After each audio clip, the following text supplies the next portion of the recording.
Ya, salam teman-teman semuanya, selamat sore.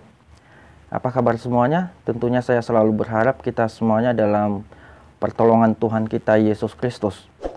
Nah, teman-teman semuanya, sebangsa dan setanah air, pada sore hari ini saya akan memberikan tanggapan terkait dengan hoax atau berupa hinaan yang dilakukan oleh saudara kita yang bernama Kodrat Sinaga terhadap suku Nias.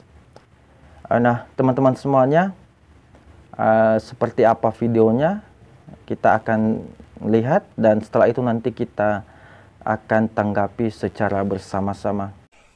Kelakuan-kelakuan orang Nias ini banyak dibicarakan di belakang-belakang orang, di belakang-belakang gosip-gosip di belakang seperti itu ya, di belakang-belakang. Nah, saya membicarakannya di depan seperti itu. Saya sekitar 2 jam yang lalu juga teleponan dengan seorang pendeta di kota Medan yang menceritakan tentang hal yang sama. Saya bilang memang budaya Nias ini juga sangat rentan terhadap masuknya intervensi iblis ya, termasuk tari perang. Dia menari aja udah ada perang gitu, apalagi yang lain gitu. Menari itu kan harusnya indah ya, asik begitu ya, menikmati. Ini tari perang seperti itu satu. Yang kedua, ibu itu menceritakan ke saya ternyata di Nias itu ada masih berlaku hukum yang menghormati orang tua, yang memberikan kepada orang tua yang terbesar. Ketika anak laki-laki menikah, istrinya perawannya harus dikasih sama bapaknya. Itu mengerikan. Jadi saya mengajak untuk himni. Nah, itu tadi videonya kawan-kawan. Jadi untuk video selengkapnya nanti bisa ditonton di akun Facebooknya saudara kita Kodrat Sinaga ini. Sebelum saya tanggapi lebih jauh, saya sedikit cerita tentang saudara kita ini. Saya kenal baik dengan beliau ya. Beliau ini tinggalnya di Inggris, di luar negeri ya. Di sana saudara kita ini bekerja di sana di proyek katanya ya, saya tidak tahu proyek apa. Semua keluarganya sudah dibawa ke sana karena mereka sudah pindah negara. Awal perkenalan kami itu melalui Facebook ya. Dulu kami pernah tergabung dalam satu grup, yaitu grup debat Islam dan Kristen, dan di dalam grup itu kita berdua seringkali dihujat atau ditantang oleh saudara kita di sebelah sana. Suatu saat saya add beliau dan beliau terima pertemanan saya, dan mulai dari situlah perkenalan kita, mulai dari situlah perkenalan kita.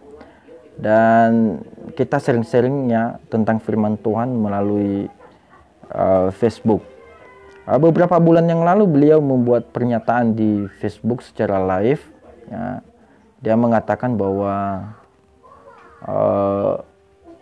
dia punya masalah dengan anak Payasuna Lauli ya, Yami Tema. Dia mengatakan bahwa Yami Tema telah menipu dia ya. Akhirnya saya tonton video itu dan saya chat beliau, ada apa itu ya, ada masalah apa dengan anak Payasuna Lauli. Lalu beliau balas chat saya, nanti saya telepon abang sekitar jam 4 sore.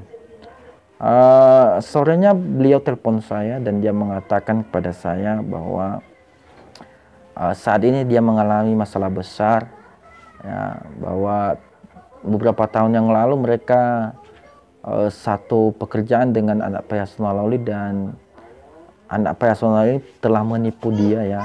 Katanya dia tertipu, dia telah ditipu oleh saudara kita anak Payasuna Lauli ini. Dulu dia pernah meminta tolong sama saya untuk bisa memfasilitasi dia ya, bisa komunikasi dengan si Yami Tema, tetapi hal itu tidak pernah terwujudkan ya. Dulu saya pernah berusaha memfasilitasi dia karena saya punya kawan di Himni ya, ada kawan SMA saya di situ ya. Saya coba ya kepada kawan saya itu kemarin, tetapi hasilnya nihil, tidak ada respon, dan akhirnya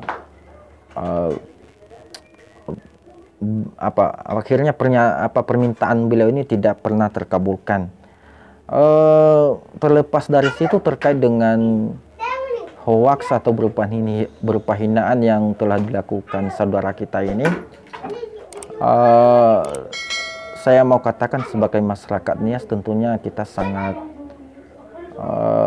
sakit hati ya tentunya, karena berita ini ya merupakan berita yang tidak bisa dipertanggungjawabkan, atau pernyataan yang tidak bisa dipertanggungjawabkan, yang kebenarannya tidak terbukti ya. Ada dua hal yang mau saya soroti dalam pernyataan beliau ya. Yang pertama adalah mengenai tarian perang Nias. Dia mengatakan bahwa di dalam tarian itu seakan-akan ada intervensi iblis ya, karena ada perangnya. Dia mengatakan seharusnya tarian itu menari-nari dan bergembira, tetapi kok malah ada perangnya. Saya mau katakan kepada saudara Kodrat Sinaga ya, bahwa tarian perang ini sudah ada dari zaman nenek moyang kami, dan ini turun-temurun dan harus kami lestarikan bagaimanapun caranya. Tetap harus kami lestarikan itu, karena itu sudah menjadi tradisi kami. Dan saya rasa juga begitu juga lah dengan suku-suku lain, suku Dayak, suku Batak dan Papua ya. Mereka selalu melestarikan yang namanya adat dan budaya mereka.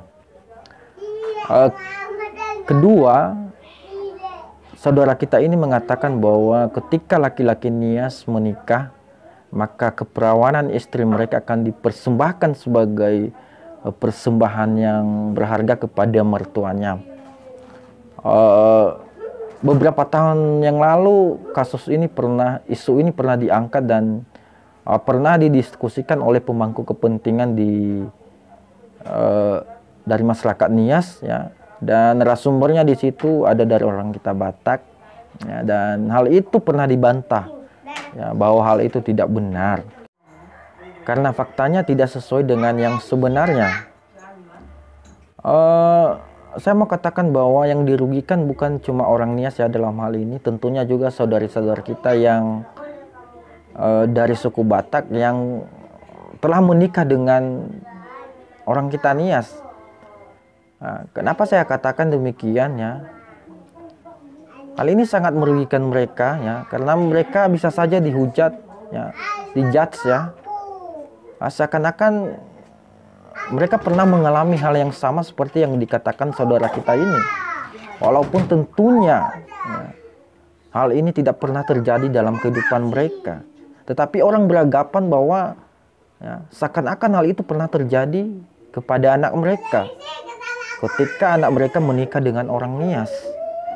Dan saya rasa banyak sekali yang dirugikan dalam hal ini.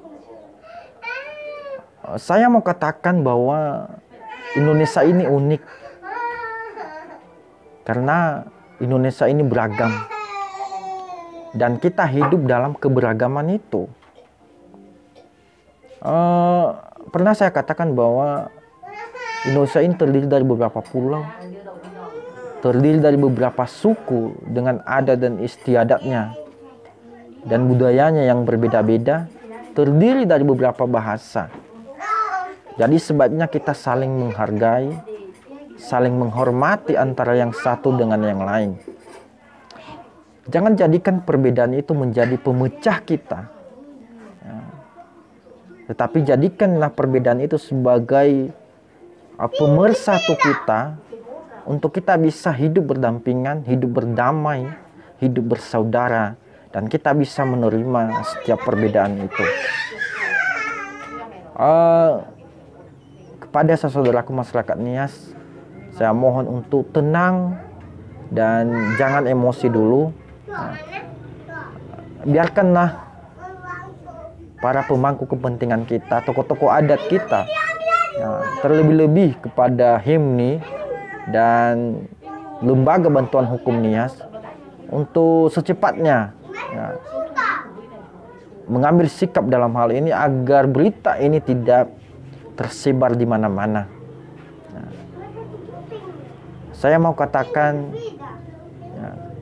memang hal ini sangat menyakitkan tentunya sebagai ya, kita masyarakat Nias ya, sangat sakit ya mendengar hal ini. Tetapi saya mau katakan tahan dulu ya, jangan emosi, biarkanlah para pemangku kepentingan yang akan memproses atau mengambil tindakan dalam hal ini.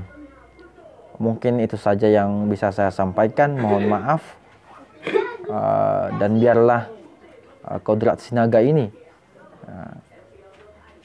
segera memberikan klarifikasi tentang hal ini. Ya, jangan sampai terjadi bentrok di antara kita, antara suku yang satu dengan suku yang lain. Itu saja yang bisa saya sampaikan. Terima kasih. Salam toleransi.